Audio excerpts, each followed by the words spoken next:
Good morning, madam. I'm Balasundari Koilan. I'm here today to present about my language shift among middle age and older age Chinese.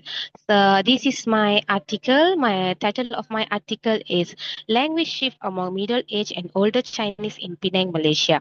The author of this article is Teresa Y. Seong and Robert A. Troyer. The year of the publish of this article is 2024 and the publisher is Literature Journal. So moving to the background of study of this article. So as we see, Penang is a home to large Chinese community where many people used to speak different traditional dialects that like Hokkien, Cantonese, and Hakka. Over time, Mandarin has become a preferred language in schools, medias, and formal settings.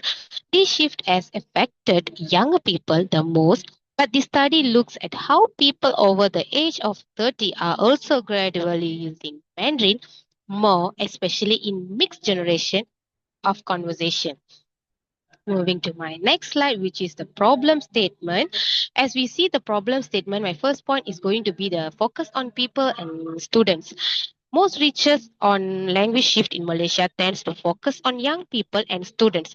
This leaves a gap in understanding how older generation who were brought up speaking dialects are adapting. This study looks specifically at how middle-aged and older Chinese people in Penang are experiencing language change in their everyday life. So we are moving to the objective of the study to explore how people over the age of 30 in Penang use their heritage dialects and Mandarin in different situations. For example, at work, home, and religious events to understand why they are maybe using less of their original dialects and more Mandarin over time. We are moving to our next slide, which is literature review. The authors refer to social linguist theories such as Fishman's domain theory, which explain how language is used differently depending on the setting. They also discuss the idea of language vitality, how strong or weak language is in a society.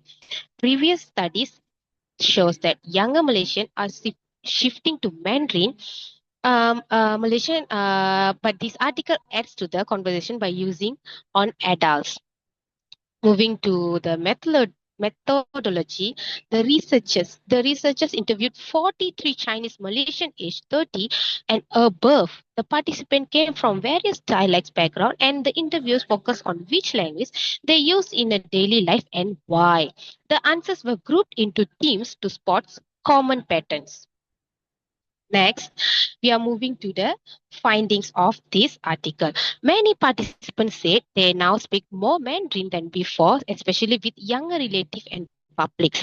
Even though they grew up speaking dialects, they to Mandarin when often to fit in communicate better. Some still using their dialects with friends and older family members, but less frequency than in the past.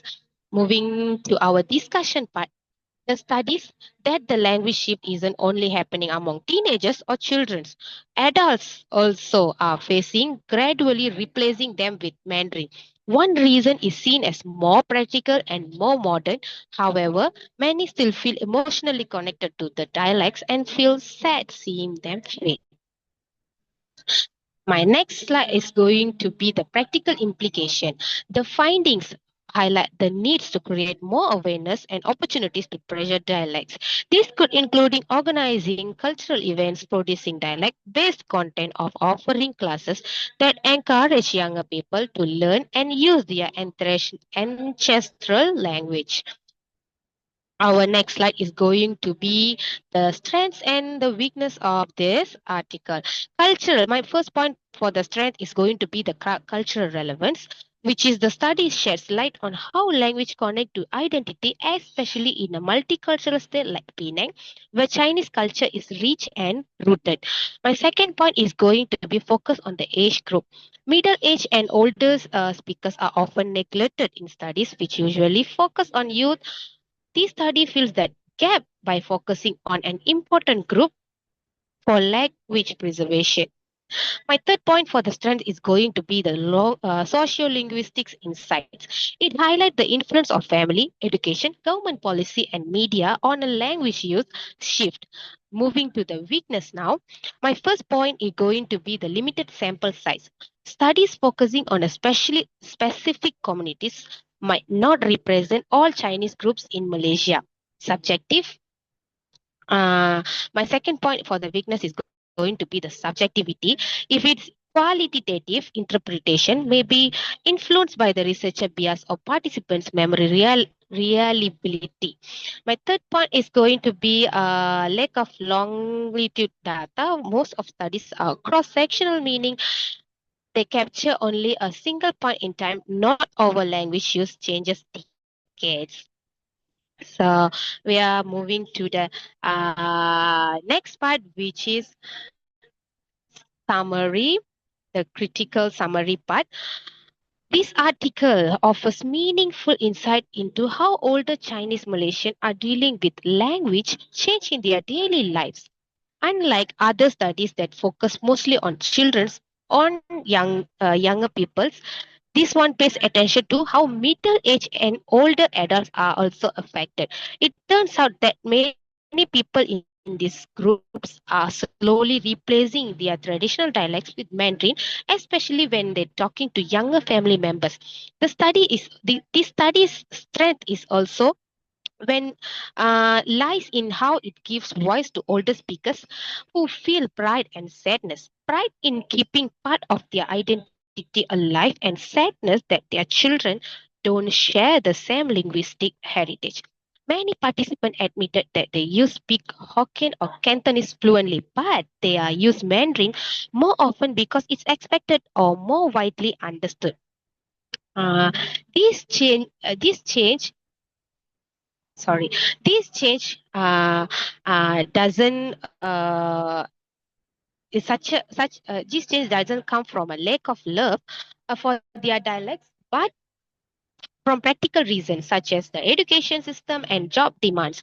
One of the most touching parts of the research is the emotional layer. Participants express regret and nostalgia. They remember the dialects as a part of their childhood and family identity, but feel forced to shift due to modern pressures. Overall article does a great job of showing how language change is more than just a linguistic issues. It's tied to culture, identity, and emotions. So we are moving to our next part, which is recommendation.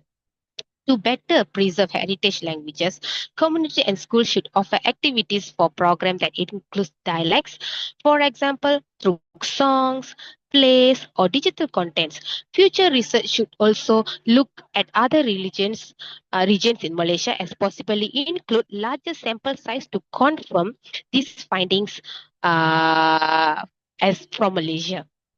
My last is going to be our conclusion for this presentation. So this article adds depth to Malaysian social linguistic research by shifting the focus from young people to adults. It shows that language loss isn't only a youth problem, but older generation are also facing the pressure to adapt. It contributes to understanding how language identify and practically interact in a multilingual society like Malaysia. That's it from me, madam. Thank you.